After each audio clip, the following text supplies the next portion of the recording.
Many people are sure that they will get away with everything. They feel invulnerable, but sooner or later everything comes to an end. And it's not always good. Deception and betrayal always carries only a negative aspect. It's a pity that few people understand this. The genesis of this tale dates back to high school, though not much excitement occurred during those years. Our town boasted 3 elementary schools covering kindergarten through 5th grade, and 2 middle schools spanning 6th to 8th grade. However, there was only a single high school, where 9th through 12th graders congregated. Upon entering 9th grade, I encountered a multitude of unfamiliar faces, including one that left an indelible mark: Nancy Wilde. Do you recall that moment when you laid eyes on your first love, or at least hoped they would be? Well, Nancy instantly captivated me. I gravitated towards her in every shared class, shadowing her like a devoted puppy. I attempted to lure her to lunchtime conversations in the cafeteria, and eagerly invited her to every after-school event.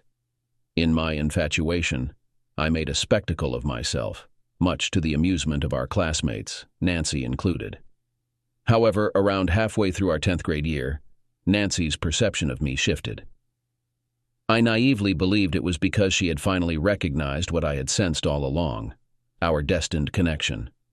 Only much later did I discover the true reason for her change of heart. Due to the timing of my birthday and the age requirements of the school system, I began kindergarten at 6 instead of 5, missing the cutoff by just 4 days. Then, halfway through 6th grade, I had a burst appendix, causing me to miss so much school that I had to repeat the grade. Consequently, I found myself 2 years older than my peers in 10th grade, being 17 while they were 15. This age gap afforded me certain privileges, such as having a driver's license and access to a car thanks to indulgent parents. With my own transportation, I enjoyed freedoms my classmates didn't have. These factors never crossed my mind until one day Nancy approached me in the school cafeteria and asked, "Don't you like me anymore, Robbie?" "Of course I do, Nancy. Why would you even think otherwise?" I replied. "You never ask me out anymore," she lamented. "I stopped asking because you always turned me down," I explained. "That doesn't mean I wasn't interested in you. My parents wouldn't let me date until I turned 15, and even then my mom was always cautioning me against getting too serious with any guy. You were the only one I could even consider getting serious about, so I had to keep my distance." Reflecting back, I should have recognized it as complete nonsense, but I was so infatuated with her that her presence at my table, engaged in conversation, distracted me from questioning the falsehood she was spinning. Despite witnessing her on dates since we began 10th grade together, it took me a year to piece it all together and realize I had been deceived. But, back to the cafeteria. "So what's different now?" I inquired. "I've seen you with other girls, and I finally decided I should make a move before someone else snatches you up for a serious relationship." I had dated around, engaged in kisses and makeout sessions, even flirted a bit, but never with anyone I envisioned a committed relationship with. "Are you suggesting we become exclusive?" I queried. "We won't know until we've spent some time together, but in 6 months or a year I don't want to regret not taking the chance to be with you," she responded. That marked the beginning. I promptly asked her out, and she accepted. I was elated. Nancy had agreed to a date with me. It was just a movie and root beer floats at Harry's malt shop afterward, but I was with the girl I hoped to be with forever. On our 2nd and 3rd dates, she kissed me on the cheek, and though it may sound silly, I refrained from washing my face for 2 days after. Then came the weekend when Nancy suggested going to the lake, and I agreed. She then asked if it was okay for her best friend Bev and Bev's boyfriend to join us, and I said yes. We had a good time, but when I tried to kiss Nancy properly when I dropped her home, I only got a peck on the lips. Despite my strong feelings for her, I sensed her reluctance. I assumed she thought it was too soon for us to be intimate. After that lake weekend, every date with Nancy turned into a double date with her friends. It's worth mentioning that the car I had was a Ford Galaxy 500 station wagon, which could seat 9 people. It wasn't the typical teenage car, but my parents got it at a good price. Soon, the car that could seat 9 always had 9 people in it, sometimes even 10 or 12, depending on everyone's familiarity with each other. Nancy usually decided where we went, but I didn't mind because I just wanted to be with her. I didn't realize that she spent more time with our friends than with me wherever we went. It sounds naive, but it didn't occur to me that I was being used because I had a car and a driver's license. As we progressed, I noticed we kissed better and became more intimate, so I thought everything was going well. It wasn't until summer ended and we entered 11th grade that I realized the significance of the situation. My classmates were turning 16, getting their licenses and gaining access to cars, some through parental support like mine. I'll always remember that day, September 12th. I was seated in the school cafeteria awaiting Nancy's arrival. When she finally appeared and took her seat beside me, she delivered unexpected news. "I'm sorry, Rob, but I can't continue seeing you. My parents believe things are becoming too serious between us, and they think it's not suitable for someone my age to be so involved," she said, before promptly leaving me alone at the table. To add insult to injury, as school ended and I made my way to the student parking lot, I witnessed Nancy getting into a car with John Woodman. They shared a kiss before driving away. Notably, the car Woodman drove had temporary tags, indicating it was recently acquired. As they vanished from view, I found myself reflecting on past events, recalling instances from the summer that I had overlooked. I realized Woodman frequently accompanied us on group outings, and Nancy seemed to gravitate toward him more than the others. There were times she disappeared, and upon recollection, I couldn't place Woodman nearby during those moments. Despite the signs, I was too enamored with Nancy to see the truth about her. 2 days later, within a span of 48 hours, 2 significant events occurred that drastically changed my perspective. The first was learning from my peers that Nancy had declared her relationship with Woodman as exclusive. This revelation occurred on a Thursday. Following that, on Saturday evening, I attended a gathering at Adolphus Thomas's residence where smoking was prevalent. Despite not being a smoker myself, the pervasive smell occasionally bothered me, prompting me to step outside for a breath of fresh air. It was slightly past 7 when I found myself outdoors. Becca Marsh and Audrey Totten emerged, likely seeking the same respite. Unaware of my presence, they engaged in conversation, unknowingly discussing me. Rather than revealing myself as I normally would, I remained silent and still, absorbing their dialogue. "Do you think there will be fireworks when Nancy and John arrive? Wouldn't it be great if Rob confronted them? I just can't see it. Rob is too kind-hearted." "Yeah. It's unfortunate that he's so oblivious when it comes to Nancy. I know, I wish I had someone as devoted to me." "Do you think he realizes how much she used him? That she was just biding time until John got his license and a car?" "I doubt it. He can't bring himself to think badly of Nancy. He's been infatuated with her since high school." "What a shame. I don't understand why he never saw through her manipulative ways. He's clueless about Nancy. How could he not know she was dating John during the week?"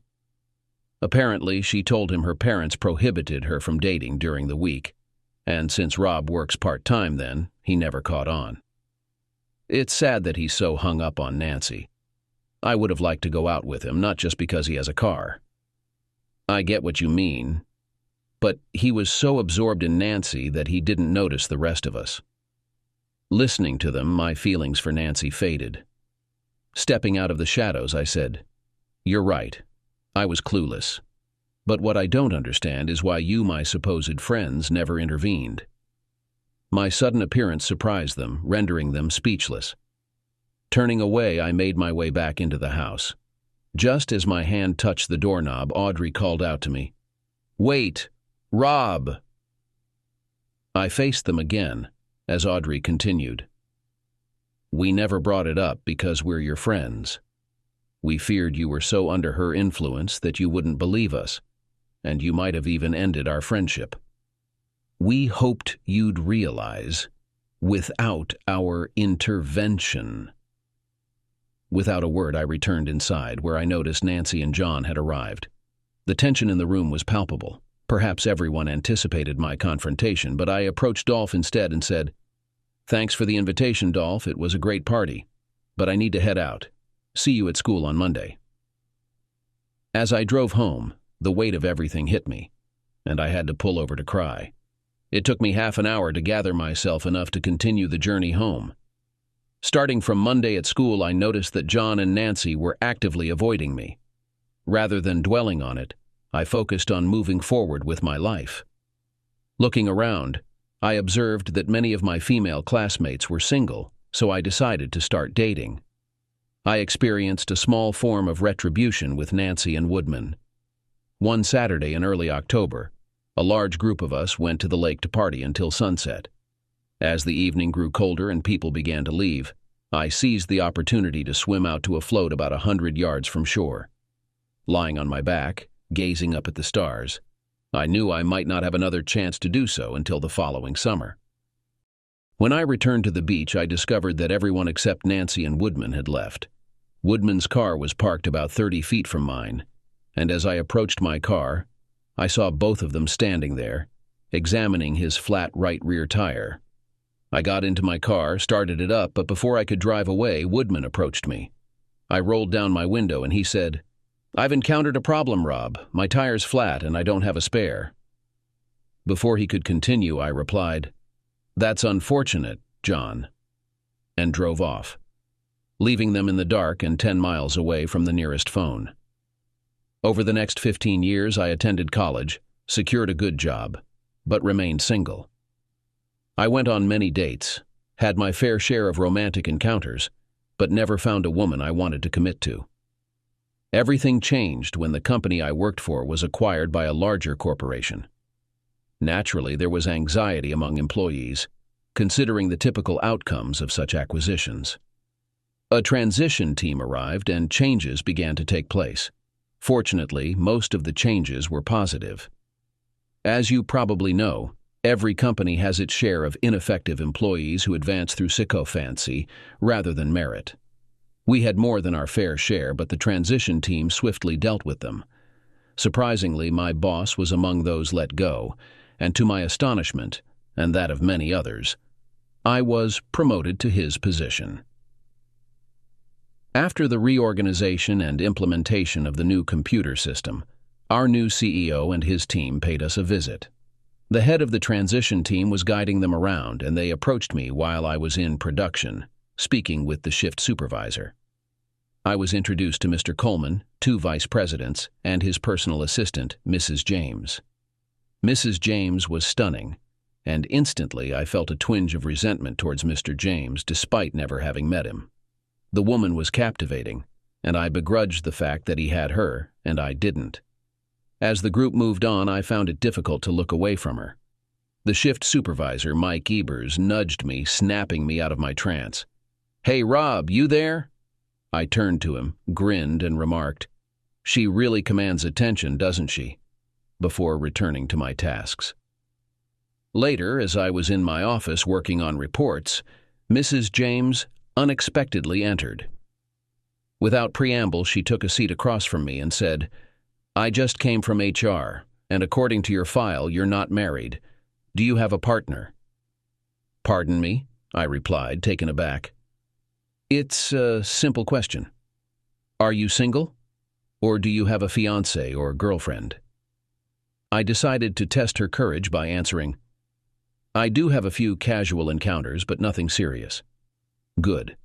I would not want to interfere with a strong relationship, so where are we going on our first date? Just so you know, I'm not a seafood lover." "A first date? I'm sorry, but I don't mess with married women." "That's fair, but I'm not married. I'm a widow."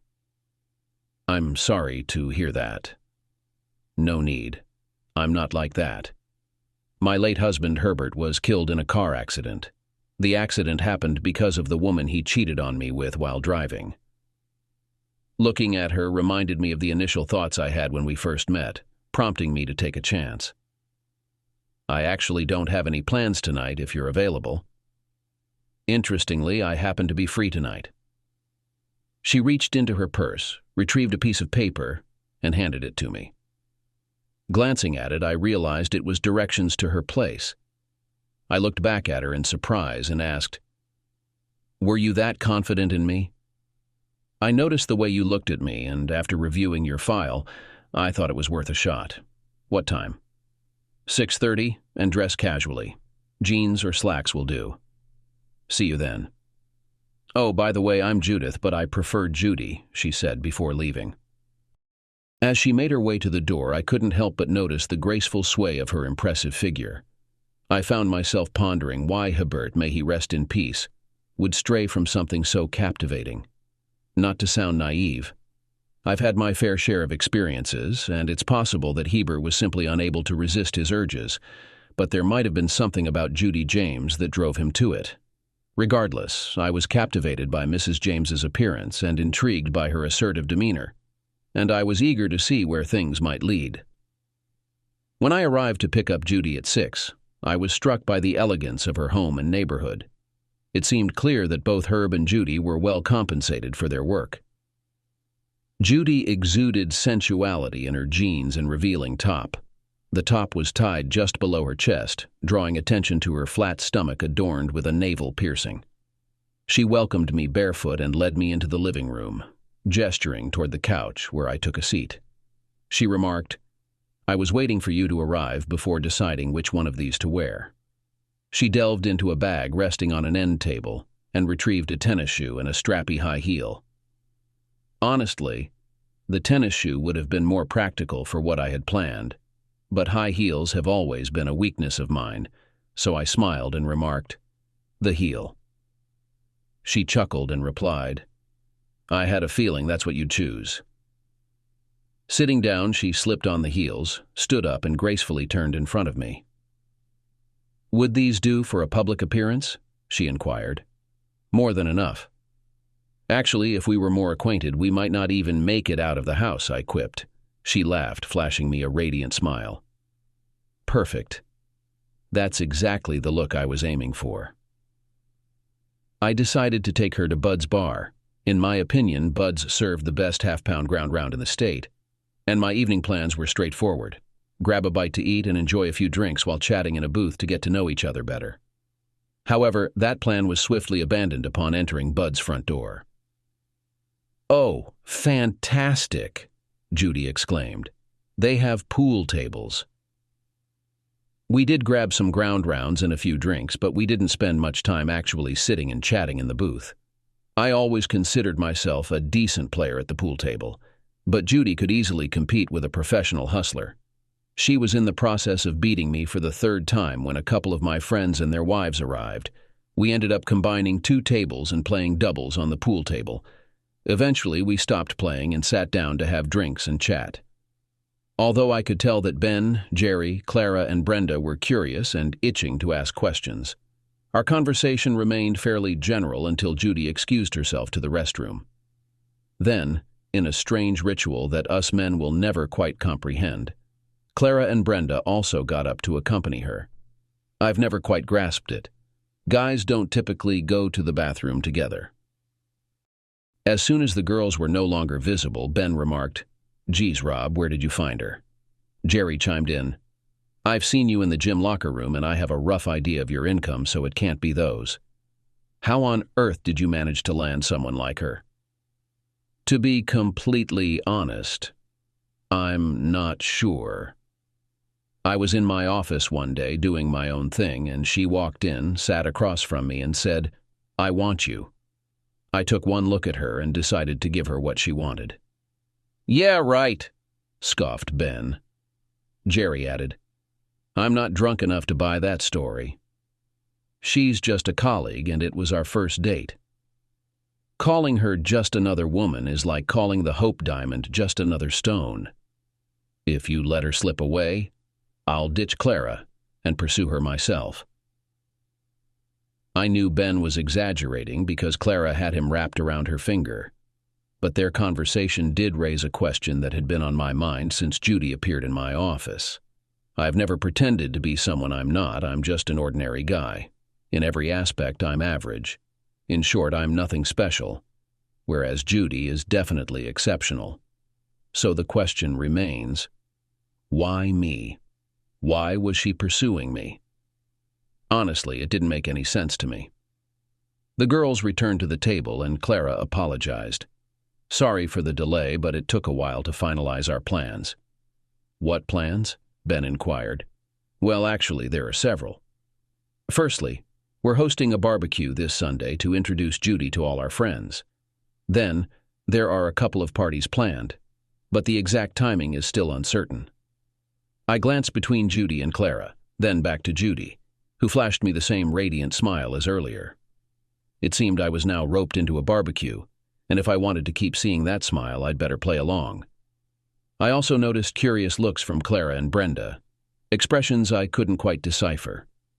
Glancing at my watch, I realized the time and said, I hate to cut things short, but tomorrow's a work day for me, and I need to head home and catch some sleep. Jerry chimed in. Hate to break it to you, but sleep won't do you any good. You never know, Judy interjected. Beauty is subjective after all. Brenda chuckled, adding, Amen to that. While driving Judy home, she expressed her fondness for my friends and mentioned her anticipation of meeting more of them at the barbecue. Over the 9 hours since Judy had entered my office and then joined me for the ride back to her place, my curiosity had steadily intensified. I concluded that the best way to address this curiosity was to be as direct as she seemed to be. Seizing the moment, I said, It's time to fill Robert in on what's really happening here, Mrs. James. What do you mean exactly? You know exactly what I mean. What made you visit HR, pull out my file, and then sit in my office chair asking about our first date? You'll probably laugh if I tell you. Perhaps, but what's the harm? I assume things have been going according to plan so far, and I'm not displeased about it, so I doubt my laughter would change anything. Let me ask you something. Do you think it's possible for there to be such a thing as love at first sight? I not only believe it, but I've experienced it. Unfortunately, it was only from my side. The young lady in question didn't feel the same. That must have been tough. Majorly.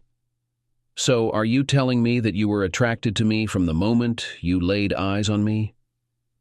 I'm not sure if it was love at first sight or not. What I do know is that when I first saw you, my immediate thought was that I just had to meet you.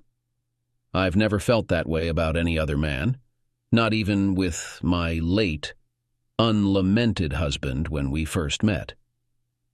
One of my traits is going after what I want, so I pursued you. So what's the next move in your plan? Oh no, darling, the next step is up to you. You know where I stand. Now it's about where you want to go. I think we both know the answer to that. You did mention noticing my reaction when I first saw you, but I want to make it clear up front that I'm not easily swayed.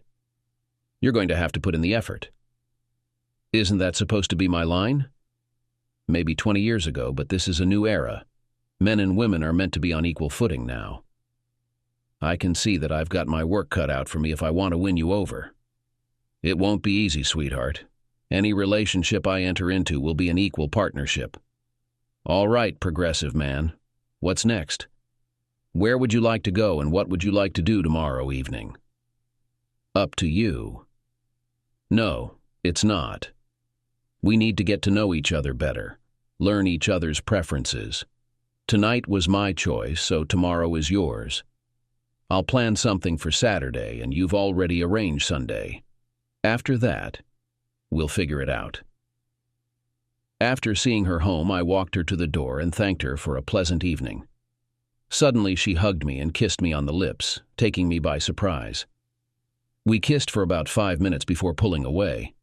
Then she looked at me and said, I'm not one to be easily persuaded, and I'm not promiscuous, but we both understand what we want this to lead to. Do we really need to do something? Are you sure about this?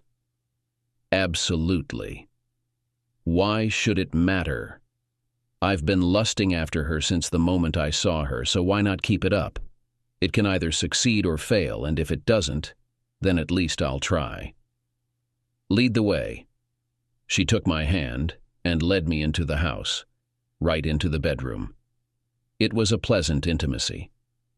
Collapsing next to her, she looked at me and said, "We have to do it again. I need to know if it will happen again. I'm not against this idea, but I need some time to recover. I'm sure I can speed up the process," she said, moving towards me. And literally in 20 minutes, I reached my limit. When I started to get up, she asked about my intentions. "I'm heading home. I need to take a shower before work." "You could take a shower here." "Maybe, but my clothes are homemade. I can't go to work in jeans and a polo shirt. I wanted to snuggle up to you and wake up in your arms." "Next time. What time should I pick you up tonight?" "How about 6? Put on a casual sports jacket." As I drove home, I pondered over what might be troubling Herbert James to be unfaithful to his wife. She was stunningly beautiful and passionate in bed. What had led him astray? Was it a flaw in his character, or perhaps something Judy had provoked?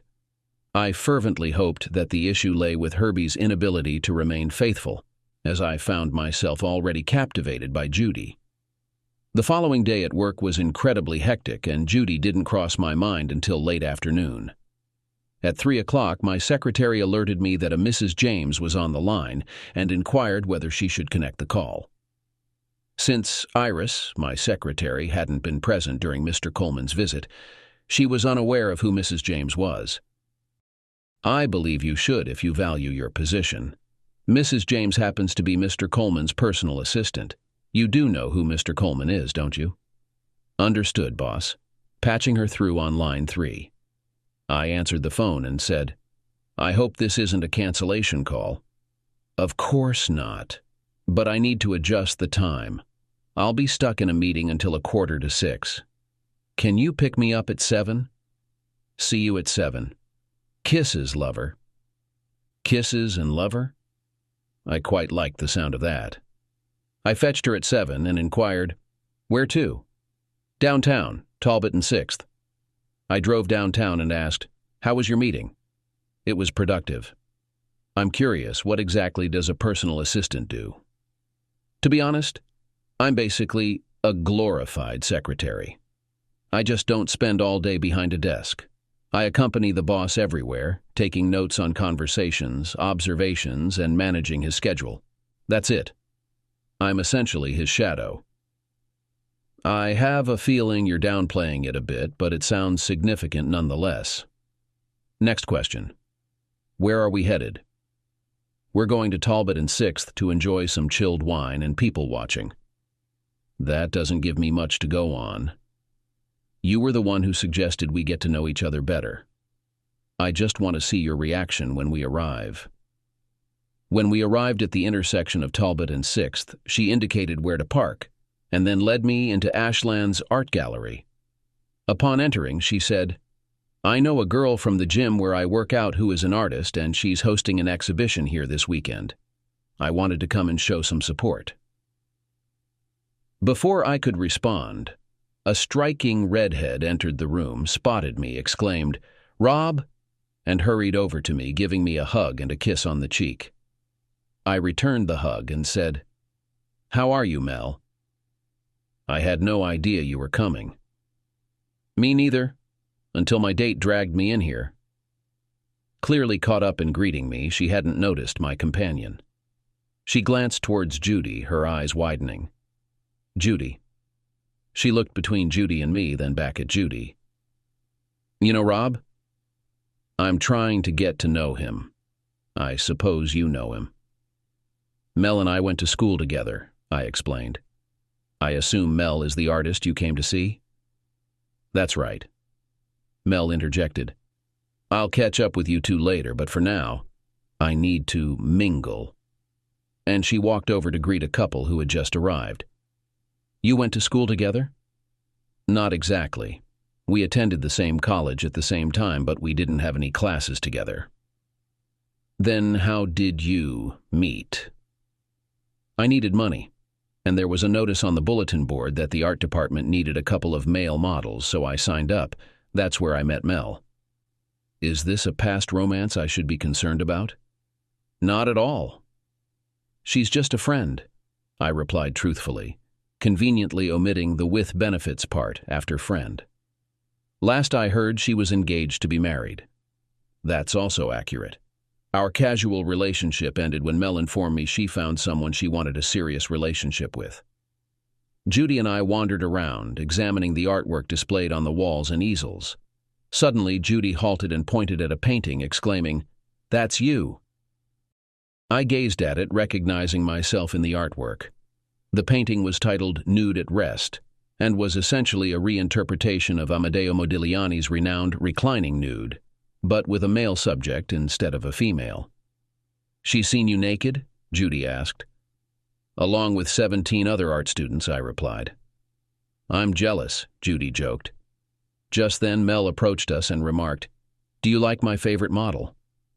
Judy giggled and quipped, "How much? I've got just the perfect place to hang it." "Sorry, but that one's not for sale," Mel responded. "I only display it at exhibitions because it attracts a lot of requests for commissions to replicate it, substituting the male figure with the client's husband or boyfriend.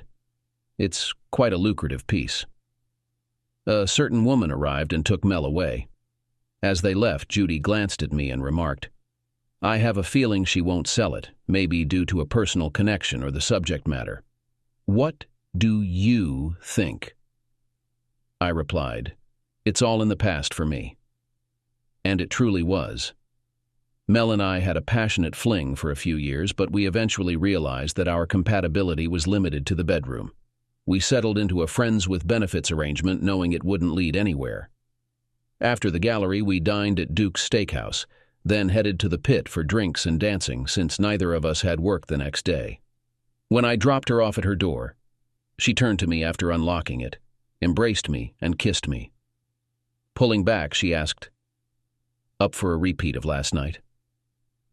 I gazed into her eyes, knowing I didn't want to let her go. She had captured me, and I needed to ensure she wanted to keep me. Smiling, I replied, "Absolutely." During breakfast, she mentioned, "I've already had the big wedding and all the excitement that comes with it, and I'd prefer not to go through all of that again, unless, of course, that's what you want." I was taken aback by her statement and replied, "Isn't it a bit early for that? We don't know each other that well yet." "That's true. But I know myself well enough to know what I want in a partner, and I believe you fit the bill. You mentioned experiencing love at first sight, so you understand what I'm feeling now. The only question is, how much time do you want to spend getting to know me better?" "I'm not sure. We'll have to wait and see." At Ben and Clara's barbecue, my friends met my new girlfriend and seemed impressed. Marcia Bing pulled me aside and advised, "Don't mess this up, Rob. Commit to her before you lose her." Later, Ben and Jerry pulled me aside and asked about the bachelor party. Confused, I asked what they meant. "Do you remember when we met you at Bud's? Clara mentioned a barbecue and some parties, one of which was your bachelor party and Judy's bridal shower," Ben explained. Apparently, Judy had already told her friends in the bathroom that she intended to marry me once I proposed. It didn't take too long. Within 3 weeks, I abandoned the struggle. I conceded on a Sunday, and she suggested, "How about Friday? We'll get the license and blood tests done tomorrow, and by Thursday, the 3-day waiting period will be over. We can go to City Hall on Friday." "That sounds fine to me. Only one more thing needs to be taken care of." "And what would that be?" "It's a bit traditional, but you'll need to ask my father for his blessing on our marriage." "Are you kidding? I'm supposed to meet a man I've never met and ask for his permission to marry you?" "Don't worry, sweetheart, my dad is very easygoing. I've already informed him that I intend to marry you. It's just a formality, baby." "Well, if I have to, I suppose I can do it." "Great. We're having dinner with him tomorrow. Have you really considered all the angles?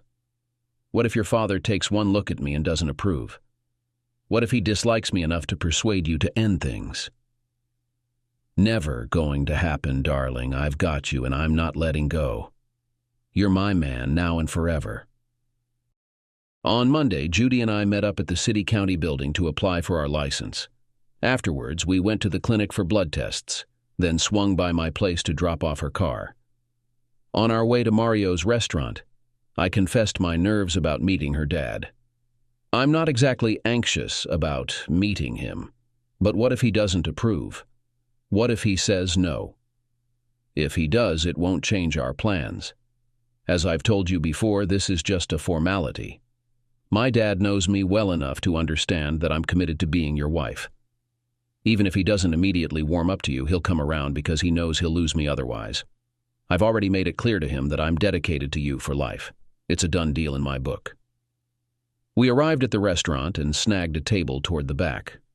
Ordering drinks, I couldn't shake off my nerves about meeting her father. I couldn't help but wonder what he must be thinking about his daughter announcing her intention to marry someone she'd only known for less than a month. Judy interrupted my thoughts, announcing, "Dad's here." I glanced toward the door, then turned back to Judy, sporting a perplexed expression. The man approaching our table was James Coleman, the CEO of the corporation I worked for. Judy gave me a knowing smile. "Daddy already knows who you are, so you're not a surprise to him." "Well, he certainly caught me by surprise," I retorted, irritation evident in my tone. Her smile faltered slightly, but before more could be said, her father arrived at our table. I stood and extended my hand, which he shook as he spoke. "Mind if I call you Rob? I've heard so much about you lately, I feel like I already know you." "Not at all, Jim. Judging by your expression, I assume Princess didn't clue you in." "Princess?" "My affectionate nickname for my daughter." "You're right, Jim. She didn't prepare me for this at all." "Drop the Jim, son. Just call me Jim." I glanced at Judy, quipping in a slightly sarcastic tone, "You've got some explaining to do, Princess." "I had to make sure I had you hooked before introducing you to Daddy. Didn't want to scare you off." The truth came out. Judy wasn't just her father's assistant. She was his understudy. While she performed PA duties, her true role was to learn the business inside out, so she could eventually take the reins. Her father and I hit it off, and after that initial dinner, we spent a lot of time together over the next 3 days. And yes, I did formally ask for his daughter's hand, to which he laughingly agreed. After the initial formalities were over and I confirmed who my father-in-law was, things became a bit complicated, as we discussed various matters leading up to the Friday wedding at City Hall. For instance, I firmly declined taking a role in the company solely because I was marrying the boss's daughter. I made it clear that I would earn my advancements based on merit alone. Jim found it amusing and remarked, "Judy predicted that would be your response." Another point of contention arose when I insisted on a prenuptial agreement to ensure no one would question my motives for marrying Judy. Lastly, I insisted on keeping my condo rather than moving into Judy's house, as I wanted to create new memories together rather than dwell on the past. Ultimately, my preferences prevailed. We exchanged vows in a civil ceremony, enjoyed a honeymoon week in Cabo, and returned home to begin our life together. The following 6 years were blissful. Judy and I were perfectly matched, sharing common interests and a fantastic love life. The only downside was her job, which required frequent travel with her father. Being apart from her even for a day or two was difficult for me. And then, she was gone. She and her father had flown to Dallas for contract negotiations, but on their return flight, the chartered aircraft vanished from radar. When the wreckage was discovered, there were no survivors. Judy was her father's sole heir, and as I was Judy's, I ultimately became president and CEO of Coleman Industries. Fortunately, Jim Coleman had assembled a capable team, and it took me 2 years of collaboration with them before I felt confident in the role. 3 years after assuming control of Coleman Industries, things became intriguing. It was during the company's Christmas party that I first noticed her. Seated at a table with Harley Cox, his wife Estelle, and two other vice presidents along with their spouses, I inquired, "Who's the gentleman at the table with Bev and Phil Gates and Rich and Marge Holbrook?" "That's Spencer Norman. He came from Denver to fill Tidwell's position after Sam retired. He's only been here for about 3 weeks, so it's unlikely you've crossed paths with him until now." "Does he exhibit potential given his transfer and promotion?" "I believe he'll rise to become one of your VPs one day." "Is he that impressive? Remember the production debacle in Denver? You instructed me to resolve it or shut down the plant, so I empowered McVane to take action. He appointed Norman as manager, and within 3 months production was running smoothly. When I asked Tidwell for recommendations for his replacement, he only mentioned one name, Spencer Norman."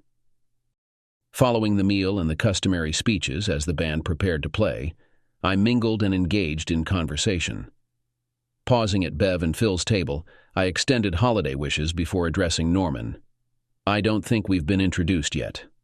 Phil introduced us, and Norman introduced his wife, Nancy. Observing her, I remarked, "It's been quite a while, Nance. Must be 12 or 13 years. Her response lacked a smile. "Around that." "Enjoy the evening. I hear the band is quite good," I said before moving on to socialize with others. As was my custom, I danced with the wives of my employees, including those at Phil's table, except for one. I invited Bev for a dance, then Marge. As I returned Marge to the table, I noticed Nancy anticipating an invitation, but I didn't extend one. After thanking Marge for the dance, I left without asking Nancy. Throughout the evening, whenever I glanced in her direction, I noticed Nancy's gaze fixed on me, leaving me pondering her thoughts. While I could imagine what others at the table might be thinking, recognizing her, yet not engaging socially, dancing with Bev and Marge but neglecting her, there was no doubt Nancy was undergoing scrutiny from our companions. I chuckled inwardly, contemplating what Nancy might be divulging to her husband about our shared history. Would she disclose the truth or dismiss it as mere high school acquaintanceship? To my surprise, the answer to that question came unexpectedly. A week after the Christmas party, my secretary informed me through the intercom that a Mr. Norman was waiting in the office, requesting a few minutes of my time. With a slow day ahead and a hint of curiosity, I instructed Stella to send him in. I stood up to greet him, shook his hand, and gestured for him to take a seat. "What can I assist you with, Mr. Norman?" "You can ease my concerns about my future here, or the lack thereof." "I'm sorry, could you elaborate?" "Your demeanor towards my wife at the party was somewhat chilly, which caught my attention. Naturally, I inquired about it. It took some prodding, but I eventually got the full story from her. I'm understandably worried if your attitude towards Nancy will affect my prospects for advancement at Coleman's." "Mr. Norman, may I address you as Spencer?" "I prefer Spence." "All right. Spence it is." Seeing Nancy brought back memories long forgotten, but any personal feelings I have towards her are separate from Coleman Industries. My evaluation of employees, including yourself, is based solely on merit. Your performance determines advancement opportunities here, not personal matters. Our decisions are always made in the best interest of the company. As he left my office, I knew he still harbored doubts, but that was only natural. Yet, I couldn't help but hope his uncertainty would stir up some tension in the Norman household. If he directed his frustration towards Nancy when things didn't go his way, I wouldn't mind one bit. Was I being vindictive? Absolutely. I felt owed for what she had done to me. I never anticipated revenge, but it seemed fate had placed her within my reach. Over the following 2 years, I encountered Spencer and Nancy around 12 times at different company gatherings. I made a deliberate effort to avoid interacting with Nancy directly, preferring to engage with others at the events. During this time, 2 job openings arose, both of which Spencer applied for but did not secure. It wasn't a matter of lacking qualifications, rather, Harley and I felt those positions weren't the best fit for him.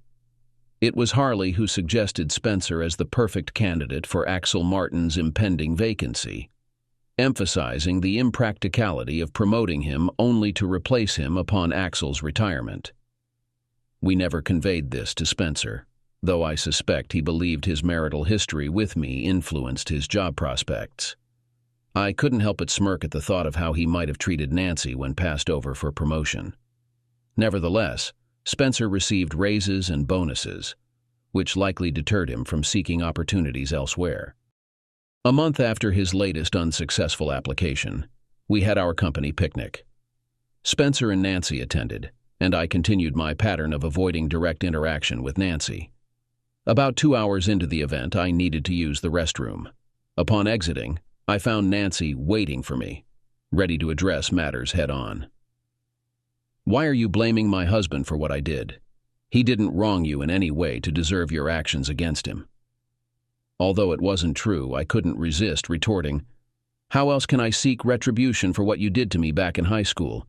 You have no idea how deeply you hurt me." "For goodness sake, Robert, grow up.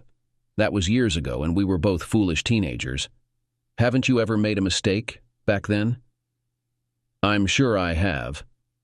But I never intentionally harmed anyone. You, on the other hand, knew my feelings for you and still led me on, fully aware that you would discard me as soon as I was no longer useful. That wasn't stupidity, Nance. That was outright cruelty, and I didn't deserve it." I walked away from her with a smirk. Her approach suggested there were underlying issues in her personal life, likely stemming from comments made by her husband when he didn't receive the promotions he expected. Fast forward to the company Christmas party. The word was out that Axel Martin would be retiring at year's end, sparking speculation about who would fill his role. Rumors swirled, narrowing the choices to Spencer Norman and Andy Baxter, with Bill Newbert trailing behind. Halfway through the party, Nancy was waiting for me once again as I emerged from the bathroom. Before she could speak, I quipped, "We need to stop running into each other like this, Nance. People might start talking." She didn't catch the joke and asked, "Can I have a few minutes of your time, in private?" I replied, "I suppose," and led her down the hall to a storage room. Once inside, I remarked, "This is about as private as it gets right now. What's on your mind?"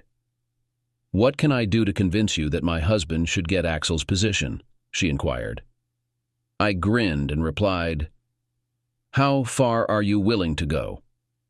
"As far as necessary." "Really?" "Yes, Rob, really." "What if I were to suggest that I want what you were hinting at when we were dating?"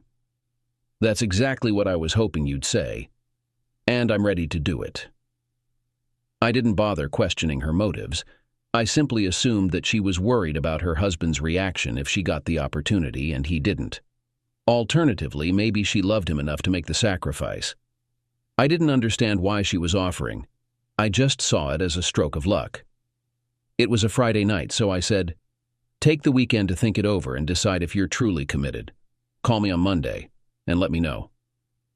"I don't need to think about it. I've already decided. Just humor me."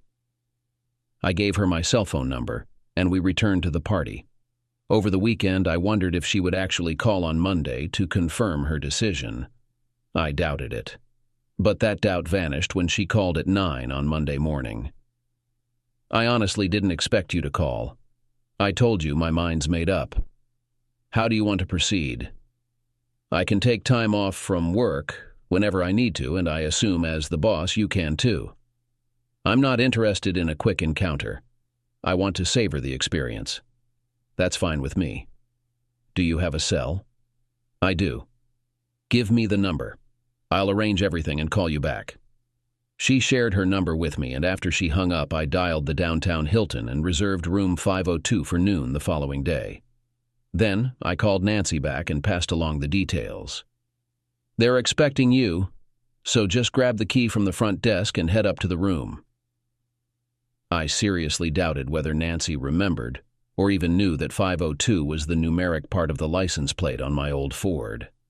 I wondered how long she'd wait in that room before calling me to ask where I was. She displayed much more patience than I would have. I didn't receive the call until 3:15. "Where are you?" "In my office." "Why?" "Because I'm not a jerk, Nancy. I don't mess around with other men's wives." And I ended the call.